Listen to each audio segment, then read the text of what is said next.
The Mello TV Evening News at 8 is brought to you by the Ministry of Health and Wellness. Coronavirus is in Jamaica, and I know you feel scared and worried. But you can't let COVID-19 divide us. Coronavirus infects all kinds of people. It doesn't discriminate. So why should you? When someone coughs or sneezes or shows signs of the virus, tell them to call 888-1-LOVE immediately. And remember, stay 3 feet away, but don't attack or disrespect them, because we're all in this thing together. Come on, Jamaica, cut the hate and don't discriminate. Let us stand together and fight COVID-19 as one family, one nation.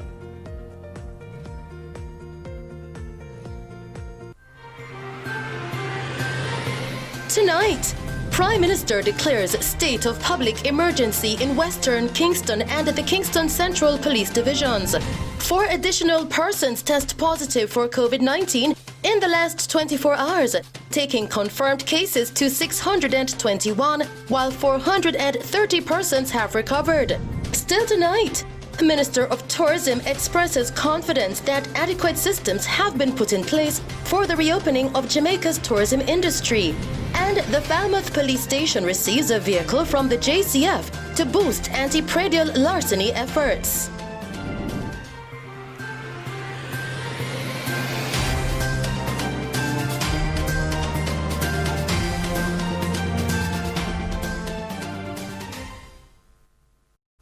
Good evening. Prime Minister Andrew Holness, during yesterday's digital press briefing, declared a state of public emergency in Western Kingston and the Kingston Central Police Divisions for a period of 14 days. The Prime Minister noted that the decision was made based upon the current state of crime in the division, which can spiral to chaotic ends. On the advice of the security forces, I have recommended to the Governor General that a state of public emergency be declared in the Kingston Central and the Kingston Western Police Divisions. The Governor General has signed the proclamation giving effect to the state of public emergency in the areas recommended from this morning for 14 days. This will connect the states of public emergency existing in the Kingston East and St. Andrews South police divisions, creating an effective security corridor along the waterfront from Bull Bay in the east to Ferry in the west. Now, the Prime Minister added that over the last week, there has been an increase in gang activities in Kingston, which includes acts of extortion in the Market District and at the South Coast Highway project. The space now declared has seen increased criminal activity in the second quarter of this year. These areas, if left unchecked, have shown historically that they can spiral to chaotic ends, even having national disruptive impact. We are also observing that the gangs in these areas are not confining themselves to traditional geographical boundaries within community locations, operations, and affiliations. This presents the possibility of super gangs emerging through collaboration, and this creates a platform for the insemination of more nefarious and foreign criminal activity. We have also seen an increase in criminal activity in extortion, especially around the market districts and the South Coast Highway Improvement Project, which has started along the Harbourview through to Bull Bay route. I was clear that we will not allow criminals or politically connected persons to extort, hold up, or otherwise threaten the work in this area in any way. This is a national project, and the government will deal decisively with anyone who seeks to disrupt or otherwise interfere with the smooth operation of this road development project, which has been long anticipated and extremely beneficial to the people of Jamaica, particularly the people of St. Thomas. Commissioner of Police Major General Anthony Anderson outlined the number of gangs that are operating within the divisions. There are currently about 48 gangs, 50% of which are actively engaged in violent conflicts in the division. Similarly, in neighboring Kingston Central Division, there are some 32 gangs actively engaged in violence and violent conflicts. These gangs have established networks across divisions to fortify their activities, and there are a number of persons wanted for murder and other violent crimes within these divisions.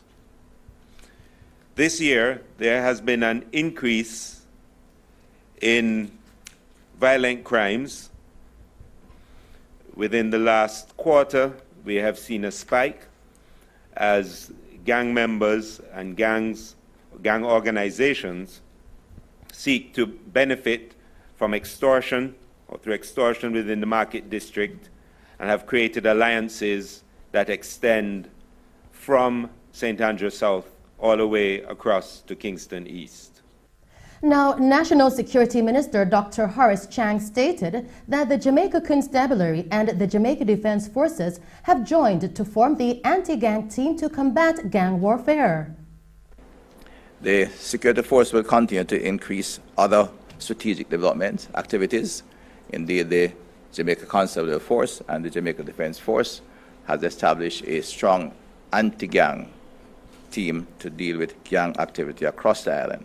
The level of gang warfare and intra-gang and inter-gang activity in these two divisions demand extraordinary measures, and so the government has moved to establish this and connect the two areas of state of public emergency in the corporate area.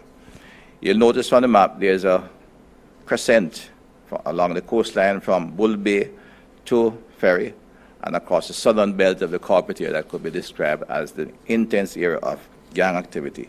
Some 134 gangs are operational in these areas. In fact, well over 2/3 of the 389 that are active in the island from time to time get active in this particular area. I want to assure the public that the security forces will continue to expand and increase their strategic activities. The government will seek and ensure that they are provided with the requisite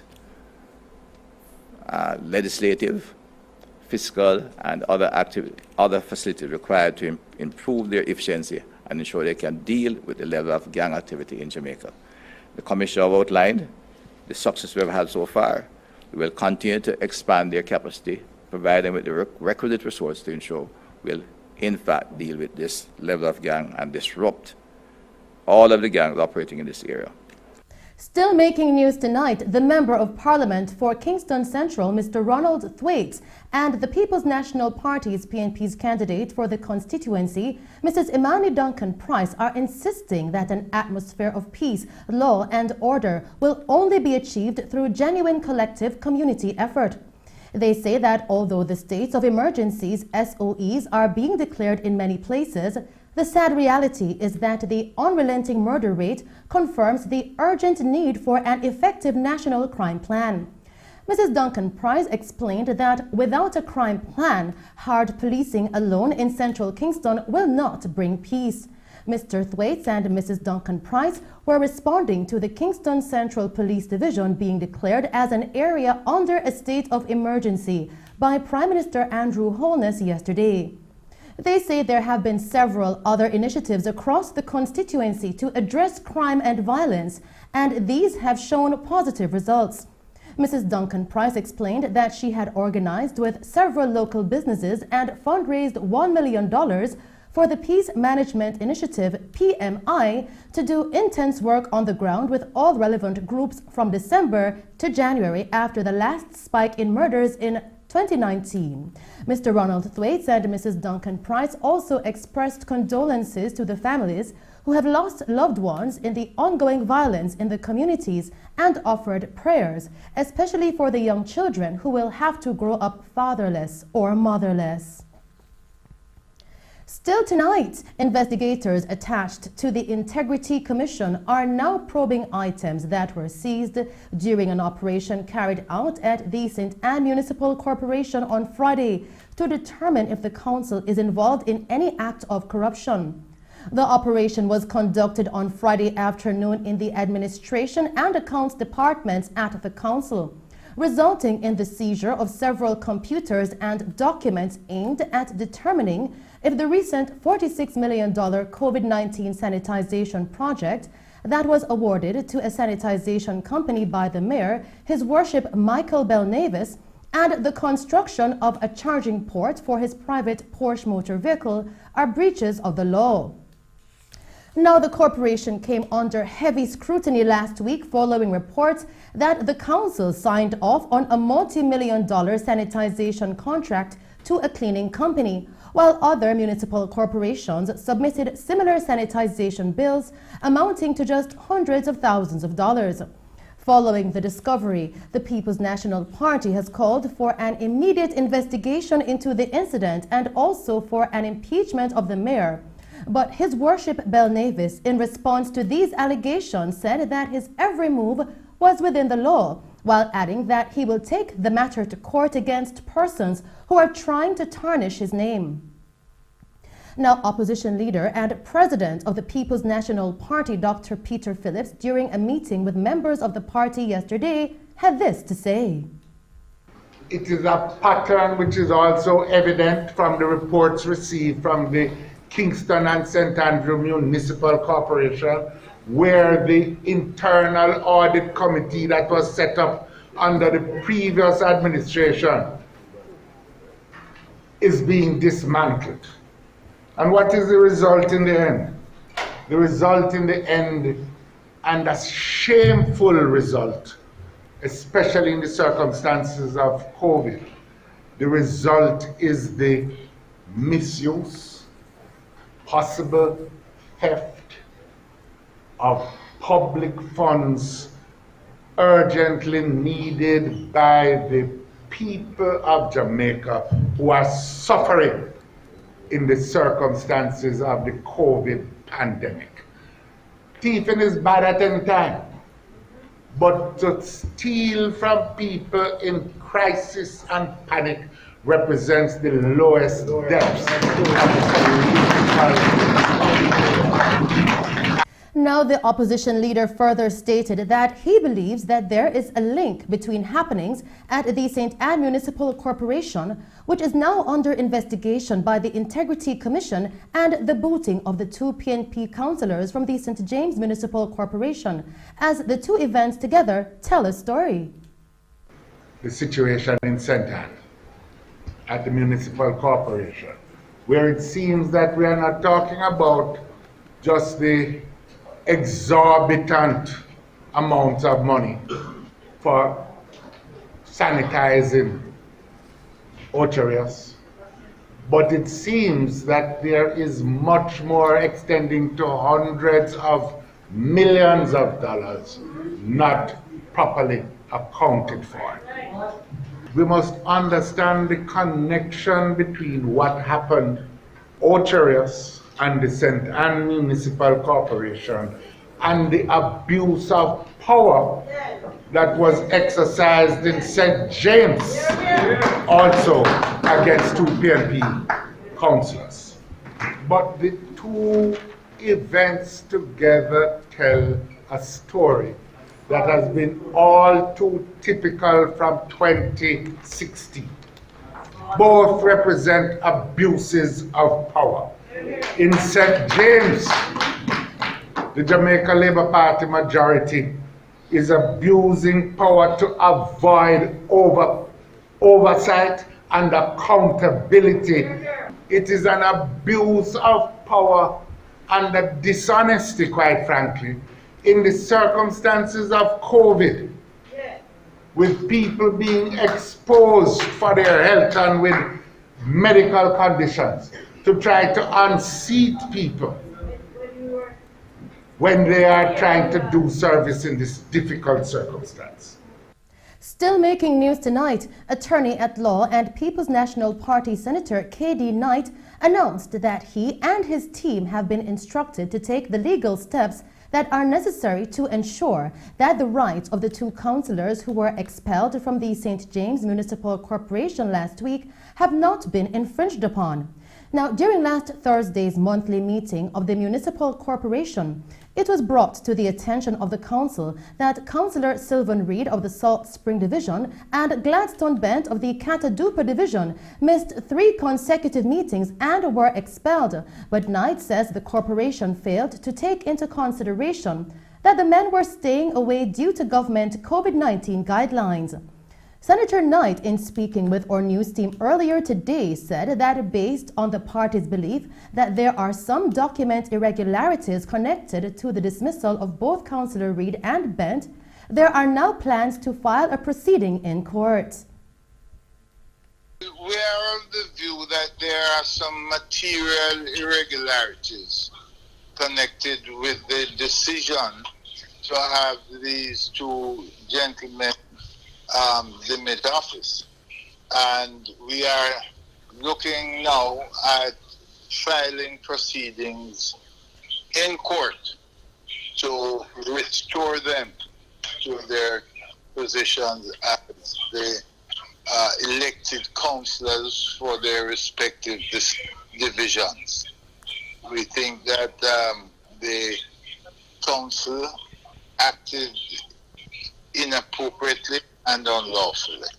Still making news tonight, 4 additional persons have tested positive for COVID-19 in the last 24 hours, taking the country's total confirmed cases to 621, while a total of 430 persons have recovered and have been released from isolation to date.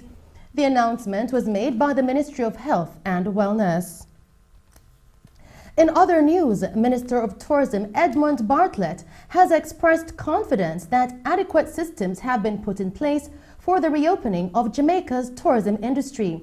This as he lauds the efforts of tourism partners and stakeholders for the preparations that have been made at the Sangster International Airport to facilitate the smooth reopening of the sector today. More on this story with Brianna Chambers. We are here at the Sangster International Airport in Montego Bay, St. James, and today marks the first day of return of non-nationals to the island since the borders closed to incoming passenger traffic as part of measures to safeguard citizens against COVID-19. Now, while here at the airport, we spoke with Minister of Tourism Edmund Bartlett.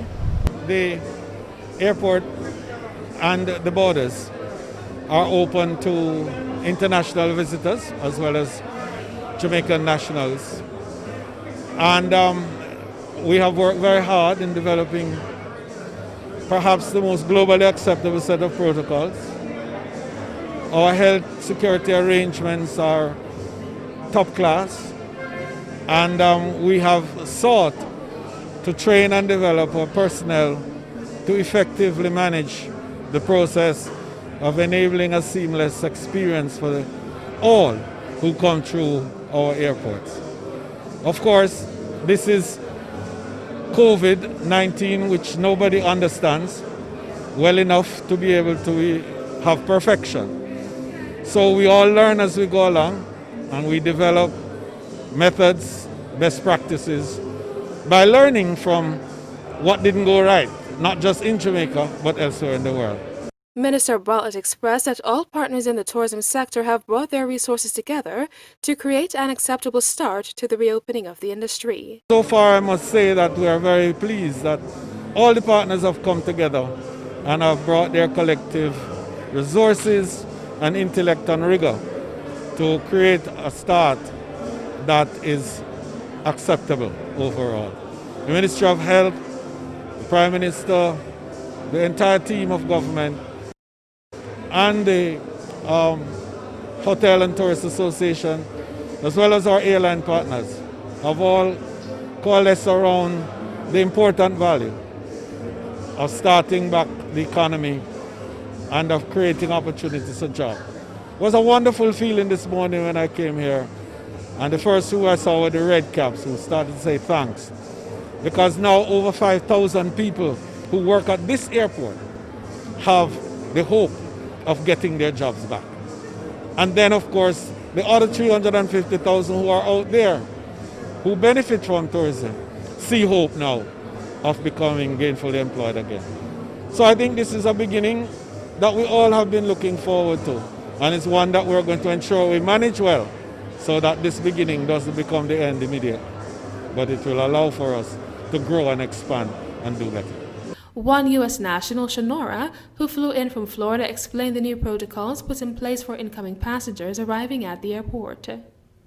I was off the plane at 11 and it's almost 1 o'clock. You got to go through 12 different stops to get tested. Then the big testing is way in the back of the airport where they have to do the nose and the throat, and I don't like it. I cry like a baby. One Red Cab porter and a JUTC taxi operator spoke with our news team and expressed their excitement in regards to the airport reopening to international travelers. As long as them do the routine things what the health minister said we do, Minister of Health, we welcome them because that's the only source of work we have to do. So when him open up, give us a date, say it open up the 15th, although it's a limited amount of flight, although it's a limited amount of flight, we still welcome it. Because we know further on, like the 30th, it will be way, way better. When the flows start to come, it will be better off for us. Because at now, don't have ground, nothing. Well, the good part of it now is because all of them coming in, they do the tests and all, and we know if we just sanitize. Each time we take out the bags, we just sanitize ourselves because we have to try to prevent ourselves. Reporting for Mello TV News, I'm Brianna Chambers. Now the reopening of the airport got underway today with some 6 flights landing at the Sangster International Airport from JetBlue, American and Delta Airlines. Meanwhile, American Airlines resumed daily service to Jamaica today with flights from Norman Manley International Airport in Kingston to Miami and from the Sangster International Airport in Montego Bay to Miami, Charlotte and Dallas-Fort Worth with all Jamaican cockpit crews. Now, these flights mark the airline's return to scheduled service to Jamaica since COVID-19 travel restrictions were instituted on March 21. Flights from Miami to Kingston and Montego Bay were operated with Jamaican cockpit crews, including Captain Richard Phipps and First Officer Kerry McDermott on Flight 1589 to Kingston, and Captain Sean Nelson and First Officer Bethoya Powell on Flight 2446 to Montego Bay. During the month of June, American will operate 4 daily flights to Jamaica, increasing to 6 daily flights in July. And those were some of the stories making news. I'll return with other updates as the Falmouth Police Station receives a vehicle from the Ministry of National Security to boost anti-PRAEDIal larceny efforts, and Lidford Mining Company donates food packages to students at Golden, valued at approximately $500,000. We'll now take a break and then join Christopher Scott with sports. Coronavirus is in Jamaica, and I know you feel scared and worried. But you can't let COVID-19 divide us. Coronavirus infects all kinds of people. It doesn't discriminate. So why should you? When someone coughs or sneezes or shows signs of the virus, tell them to call 888-1-LOVE immediately.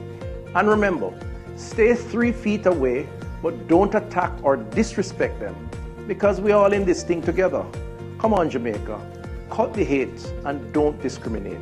Let us stand together and fight COVID-19 as one family, one nation.